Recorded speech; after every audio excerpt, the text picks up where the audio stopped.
welcome back to another video. In this video I will show you how to remove the iDrive and how to get into it. So you've got these two clips at the bottom, just literally pull them. Okay, so what I've used, I'll show you, I've just used the flathead. Obviously you don't want to scratch it, so you just want to just do that. Comes off, there you go. And then this screen has got two like finger, and then just literally comes off like that. I'm all using one hand, by the way, guys, so you gotta bear with me. And you've got these screws there, and you got this screw there. Them two open, and it should let you go into the next two hooks. So one here, and there's one in the middle.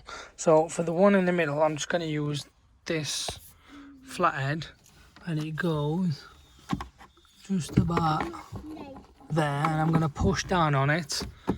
Okay, when you push down on it, it should just unclip, and this should just kind of push down in the middle. You see this sort of hook? It just kind of pushes down, and then it should just pop out straight away. And then you've got all these wiring that'll come off. Okay.